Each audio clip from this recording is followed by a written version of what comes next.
Are rights hierarchical?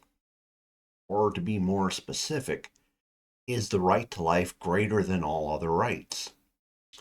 First, we got to kind of differentiate the difference between positive and negative rights. Uh, the word rights, kind of like the word justice, kind of stops being what it is as soon as you qualify it. So called positive rights aren't actually rights. Healthcare is a good example. If you get something and you can only get it by taking it from someone for a price they didn't set, it can't be a right.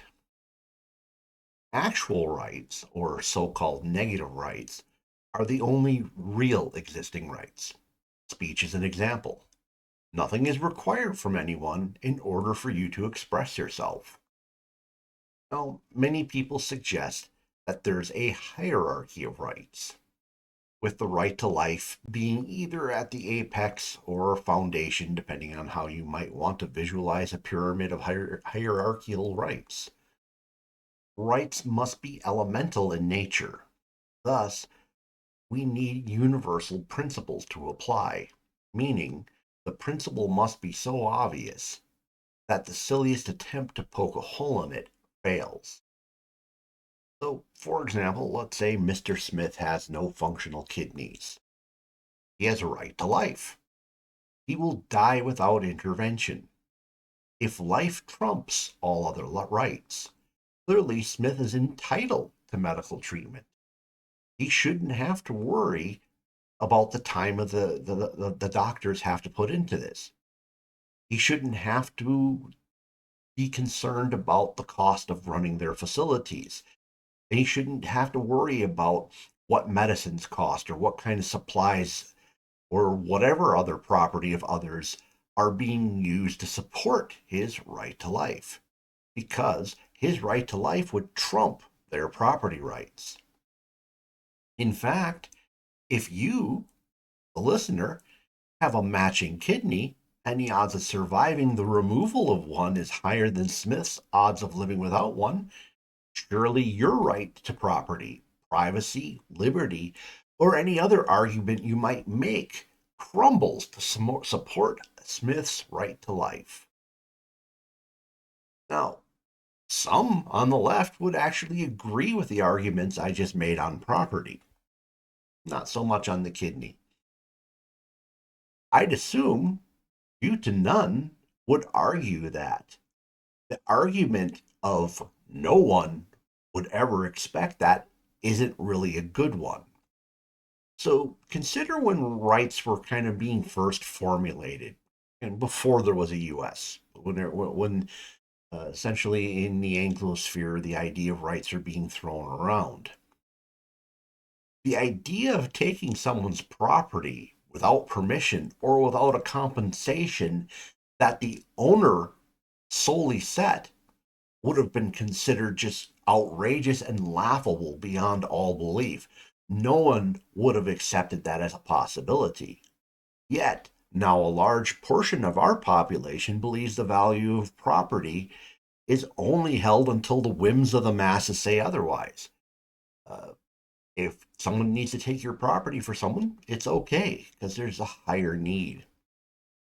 So, why wouldn't a spare kidney as property be held in similar contempt if we continue along the same path, passing a few decades in the future?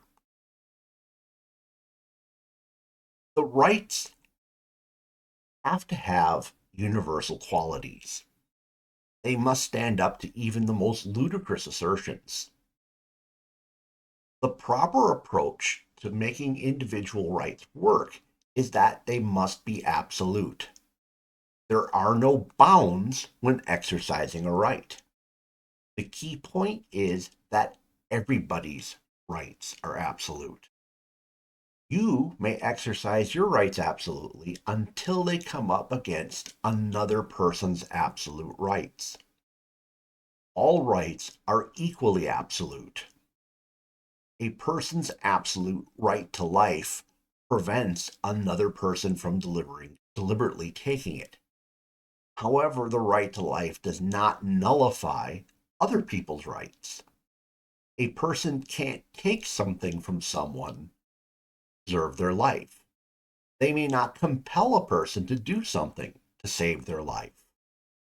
If an individual becomes a doctor, society has some expectations of them, but at no point are they stripped of their rights. Now, many people assume only the rights noted in the Declaration or Constitution are somewhat valid. However, in fact, rights are innumerable.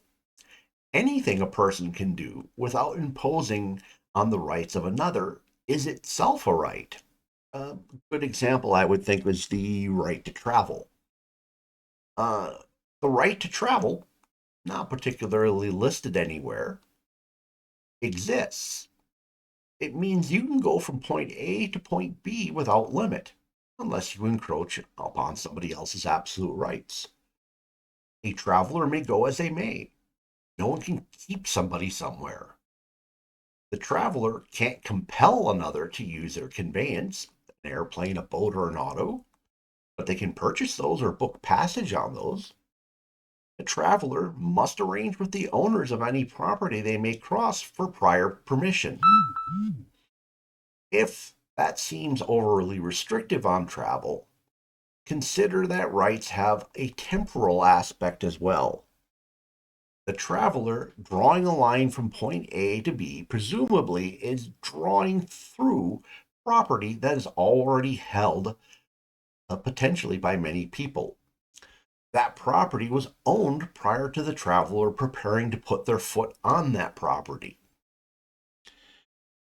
Now, in the near future, I plan to talk a little bit about uh, how force fits into making rights work. Or, in other words, can there be rights without force? And then I'm going to talk a little bit about the idea of liberal nationalism and rights. In terms of comments, I'm not really sure what I have that could be controversial in here. I guess if you come from the school that positive rights are rights, I'd like to hear you make a point on them. I mean, if it's coherent, uh, but I can't see how you. And I've already talked about it in the video, so no sense going into it. But I mean, if you have an alternate view, please bring it up. If you can think of some other rights that aren't traditionally mentioned in our founding documents, that would be construed as a right. Talk about them below as well. All right, well, please smash the like button. If the YouTube algorithm's brought you here and you're not a regular subscriber, check out my other titles. I get into a lot of things. You'll probably be seeing something you are interested in. Please subscribe. And if you know somebody who might find this interesting, share it with them. Thank you for spending time with me this evening. Hope to see you again in a future video.